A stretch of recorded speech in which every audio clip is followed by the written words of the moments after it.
नमस्कार। MA final की class अनुसंधान प्रविधि पेपर 8 में आप सबका स्वागत है। यूनिवर्सिटी ऑफ राजस्थान में एमए फाइनल के अंदर ये पेपर 7 के रूप में हम इसका अध्ययन करते हैं। इसके अंदर अनुसंधान प्रविधि की चर्चा करते हुए हम इस बारे में बात करेंगे।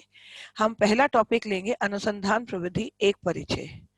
अनुसंधान अनुसंधान मतलब रिसर्च। रिसर्च अगर हम इस शब्द को बांटने की या इस शब्द को तोड़ने की कोशिश करते हैं या इसको खोलने की कोशिश करते हैं तो इसमें दो शब्दों का प्रयोग आ रहा है, री प्लस सर्च। री मतलब पुनः, सर्च मतलब खोज, अर्थात किसी चीज की खोज करना, खोज पुनः करना। एक चीज, एक वस्तु जो हमारे सामने है उसको पुनः एक अलग दृष्टिकोण से उसको समझना, उसको जानना और उसको उसके लिए ज्ञान प्राप्त करना। तो यहाँ से हमारे रिसर्च का मतलब शुरू होता है या रिसर्च का अर्थ शुरू होता है। रिसर्च का अर्थ है ज्ञान की खोज। हम राजनीति विज्ञान के विद्यार्थी हैं। आप विद्यार्थियों के पास कहीं ना कहीं ग्रेजुएशन लेवल पर, स्नातक स्तर पर भी राजनीति विज्ञान विषय रहा है। हम एमए प्रीवियस को पास करके आ चुके हैं, उत्तीर्ण करके आ चुके हैं, और जब हम एमए फाइनल के अंदर आ रहे हैं इसके बाद हमारे पास जो नेक्स्ट एकेडमिक सीढ़ी है वह है रिसर्च स्कॉलर की। हमें अगर राजनीति विज्ञान के किसी भी विषय के ऊपर रिसर्च करना है तो हमको सबसे महत्वपूर्ण ये है कि हमें रिसर्च अर्थात शोध क्या है उसको समझना अति आवश्यक है। जैसा कि नोट्स में लिखा हुआ है, रिसर्च का, अनुसंधान का अर्थ है खोज करना। Going from darkness to light, अर्थात हम अंधेरे से रोशनी की तरफ जा रहे हैं। जो चीज हम अज्ञान से ज्ञान की तरफ जा रहे हैं, जिस चीज को मैंने देखा, पुनः देखा, लेकिन उसको समझने के लिए अगर मैं एक नए दृष्टिकोण से देखता हूं तो वो मेरा रिसर्च है, वो मेरा अनुसंधान है।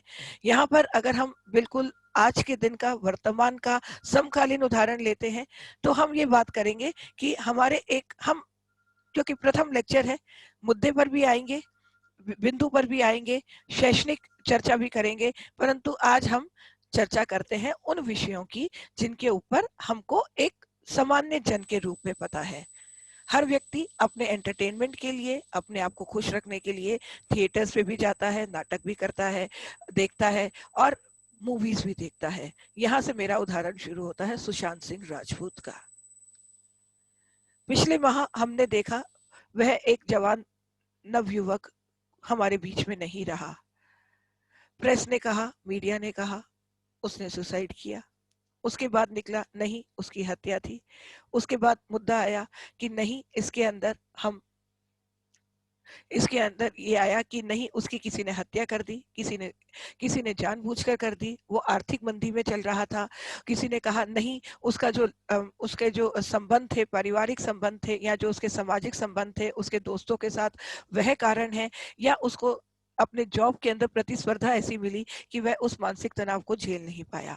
अब हमने इन जो विकल्पों की बात करी, ये विकल्प कहाँ से आए? ये विकल्प आए जब हमने किसी एक विषय के ऊपर शोध करने का प्रयास किया, अर्थात जो जो हमको सुशांत सिंह राजपूत के जीवित रहते हुए नहीं पता था, उसके जाने के कारणों को ढूंढते हुए हमने इन सब विषयों को जाना। सिर्फ यहाँ पर इस उदाहरण देने का मतलब यही था, विकल्प यही था कि हम किसी चीज को जब अज्ञान से ज्ञान की तरफ बढ़ते हैं, जब हम प्रकाश की खोज में निकलते हैं, हम उन चीजों को जानने का प्रयास करते हैं जो हमको दिख रही हैं, लेकिन हमें उसके और विकल्प देखने हैं, हमें सत्य की तलाश करनी है, तो हम अनुसंधान या हम रिसर्च की बात करते हैं। रिसर्च प्रविधि अर्थात अगर हमको रिसर्च करनी है, हमको शोध करना है, तो कोई ना कोई तरीका तो होगा, हम किसी तरीके को तो पहुंचेंगे। अब तरीका कैसा होगा? सामान्य होगा या वैज्ञानिक होगा?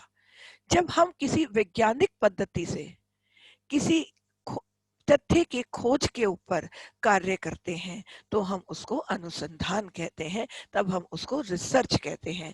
दूसरे शब्दों में रिसर्च एक वह माध्यम है जिसके माध्यम से एक व्यक्ति एक व्यवस्थित तरीकों से ज्ञान प्राप्ति के लिए जो वो नहीं जानता है उसको जानने का प्रयास करता है। मैं एक ही बात को पुनः बार-बार आप लोगों के सामने प्रस्तुत कर रही हूँ, क्योंकि यहाँ पर हमको अनुसंधान प्रविधि विषय को पढ़ते हुए जो सबसे महत्वपूर्ण तरीका है, जो महत्वपूर्ण बात है जो हमको ध्यान रखनी है, वह ये है रिसर्च का अर्थ है जो हमको नहीं पता उसकी खोज करना। सूरज उगता है, हाँ उगता है। सूरज हमको सुबह दिखाई देता है, ईस्ट से उगता हुआ हमें दिखाई देता है, परंतु कहीं ना कहीं वो ईस्ट से उगता है, उसकी खोज किसी ने तो करी, दिशाओं की खोज किसी ने करी। कोलंबस ने कहा हाँ एक सोने की चिड़िया है भारत, वो कहीं खोज करता करता पहुंचा, उसने भी खोज करी। जब हम जो हम नहीं जानते हैं उसकी खोज करते हैं तो हम उसको रिसर्च कहते हैं, तो हम उसको अनुसंधान कहते हैं। अब मैं अपनी बात को विराम देते हुए मैं आपसे ये कहना चाहूंगी कि रिसर्च क्या है, शोध क्या है। व्यवस्थित तरीकों से जब हम किसी अध्ययन को करते हैं, जब हम किसी तथ्य को जानने की कोशिश करते हैं, तो हम उसको अनुसंधान या शोध कार्य कहते हैं। यहाँ पर 4 या 5 तत्व बहुत महत्वपूर्ण हो जाते हैं। इन बिंदुओं का हमको ध्यान रखना है। जैसे सबसे पहले मेरे पास शोध का कोई विषय होगा, मैं क्या जानना चाहता हूँ। क्या मैं संघात्मक व्यवस्था को समझना चाहता हूँ? क्या मैं अध्यक्षात्मक व्यवस्था को समझना चाहता हूँ? क्या मैं थ्योरी के अंदर प्लेटो के न्याय को समझना चाहता हूँ? या मैं गांधी के सत्य के सिद्धांत को समझना चाहता हूँ? या मैं अमेरिका द्वारा दिए गए व्यवहारवाद के सिद्धांत को समझना चाहता हूँ? या मैं मनु के सिद्धांत को समझना चाहता हूँ? या मैं कौटिल्य को समझना चाहता हूँ? जो चीज मेरे को वापस पुनः खोजने की या पुनः समझने की या ज्ञान को एक नए रूप से प्राप्त करने की जिस विषय पर मेरी इच्छा होती है, जिस पर मेरी जिज्ञासा होती है, उसको मैं अपनी शोध का प्रॉब्लम या उसको मैं अपना लक्ष्य से निर्धारित करता हूँ कि मैं शोध करना चाहता हूँ, मैं लक्ष्य को प्राप्त करना चाहता हूँ। मैं अज्ञान से, मेरे अज्ञान से ज्ञान की तरफ जाकर दुनिया को भी अपनी बुद्धि से, अपने ज्ञान से, अपने शोध से प्रकाशमान करना चाहता हूँ। यहाँ से दूसरी बात निकलती है कि मैंने अपने पास 6 विषय चुने। एक मैंने आपको इंडियन पॉलिटिकल थॉट का दिया, मनु कौटिल्य। एक मैंने आपको इंडियन सिस्टम का दिया, पॉलिटिकल सिस्टम का दिया, जिसके अंदर मैंने आपसे बात करा राजनीतिक दल किस रूप में कार्य कर रहा है। एक मैंने आपको राजनीतिक व्यवस्था का दिया जिसमें हमने बात करी कि हम अध्यक्षात्मक व्यवस्था को पढ़ेंगे, संघात्मक व्यवस्था को पढ़ेंगे। एक मैंने आपसे बात करी हम व्यवहारवाद अर्थात राजनीतिक विज्ञान के सिद्धांतों का अध्ययन करेंगे। अब यहाँ से मैं अपनी एक परिकल्पना निकालूंगा। परिकल्पना निकालने में मैंने अपना जो विषय चुना या जो मैंने अपना मुद्दा, जो मैंने अपना विषय चुना, वह था कि राजनीतिक दल राज्य स्तर पर कार्य करने के लिए जनमत पर आधारित होना चाहिए। अब यहाँ पर मैंने अपने इस शोध के विषय को एक परिकल्पना में परिवर्तित कर दिया। अभी मेरी ये जो परिकल्पना है, क्योंकि ये एक प्रारंभिक स्तर है, ये एक बहुत विस्तृत परिकल्पना है। जब मुझे शोध करना है तो मेरा विषय बहुत लघु होगा। मैंने बोला राजनीतिक दल राज्य स्तर पर कार्य करते हुए लोक मत पर आधारित होना चाहिए। यहाँ पर 3 शब्दों का प्रयोग किया गया, राजनीतिक दल, दूसरा राज्य सरकार और तीसरा लोकमत। अब हम पहले शब्द को लेंगे राजनीतिक दल। यहाँ पर हमने अपने शोध को अत्यधिक लघु करने के लिए किसी राजनीतिक दल का नाम नहीं लिया, क्योंकि मुझे शोध करना है, मेरे पास सीमा है, मेरे पास एक विषय की सीमा है, मेरे को अपने शोध को लाभकारी बनाना है, तो मैं उस राजनीतिक दल को पुनः विभाजित करूंगी। वह दल बीजेपी हो सकता है, वह साम्यवादी दल हो सकता है, वह समाजवादी दल हो सकता है, वह कांग्रेस हो सकता है, वह इंडियन नेशनल कांग्रेस हो सकता है, वो कांग्रेस आई हो सकता है, वो AIDMK हो सकता है, वह DMK हो सकता है। तो यहाँ पर हमने राजनीतिक दल को इतने में विभाजित कर दिया। अब अगर मैं बीजेपी को उठाता हूँ या मैं कांग्रेस को उठाता हूँ, क्योंकि ये राष्ट्रीय राजनीतिक दल है, तो मैं पुनः बात करूंगा क्या मुझे केंद्र के ऊपर कार्य करते हुए बीजेपी का अध्ययन करना है या राज्य पे करना है। मैंने बोला मैंने अपने पुनः विचार किया और मैंने कहा नहीं, मुझे तो राज्य स्तर पर करना है। अब राज्य स्तर पर करना है तो मुझे पुनः उसको विभाजित करना पड़ेगा कि मुझे राजस्थान का करना है, गुजरात का करना है, बंगाल का करना है, वेस्ट बंगाल का करना है, या मुझे आंध्र प्रदेश का करना है या मुझे महाराष्ट्र का करना है। क्यों? क्योंकि मैं राजस्थान का निवासी हूँ।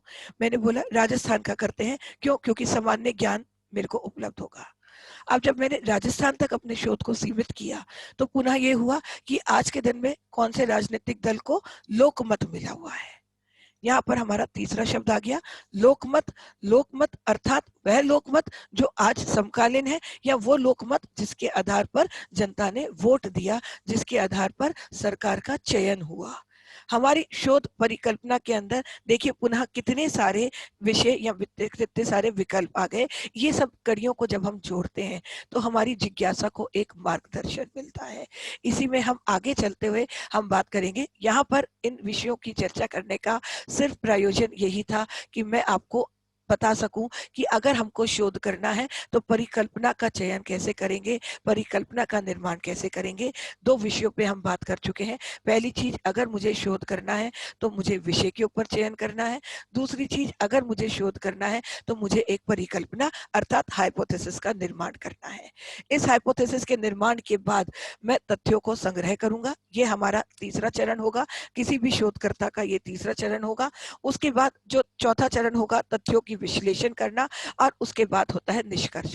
अर्थात अगर हम उनको रिसर्च करना है, हमें अगर किसी पेपर को भी लिखना है, थ्योरी बिल्डिंग करनी है, सिद्धांत निर्माण करना है, हमें शोध पत्र लिखना है, तो हमारे शोध पत्र के अंदर 5 तत्वों को शामिल करना है। पहली चीज विषय का चयन, दूसरी चीज इसको इंग्लिश में हम बोलेंगे सर्चिंग ऑफ द प्रॉब्लम, दूसरी चीज परिकल्पना का निर्माण, मेकिंग ऑफ द हाइपोथेसिस, तीसरी चीज हम तथ्यों को एकत्रित करेंगे, डेटा कलेक्शन, चौथा डेटा एनालिसिस, और पांचवा निष्कर्ष। यदि हम इन पांचों चरणों को पूरा करते हैं तो हमारा शोध पत्र पूर्ण होता है। अगला इसके आधार शोध प्रक्रिया के अंदर इसके क्या उद्देश्य हैं, क्या इसके लक्ष्य हैं, हम दूसरे मॉड्यूल के अंदर इसकी चर्चा करेंगे। यहाँ मैं अपने व्याख्यान को विराम देते हुए आपसे पुनः मिलने के लिए आज्ञा चाहती हूँ। धन्यवाद।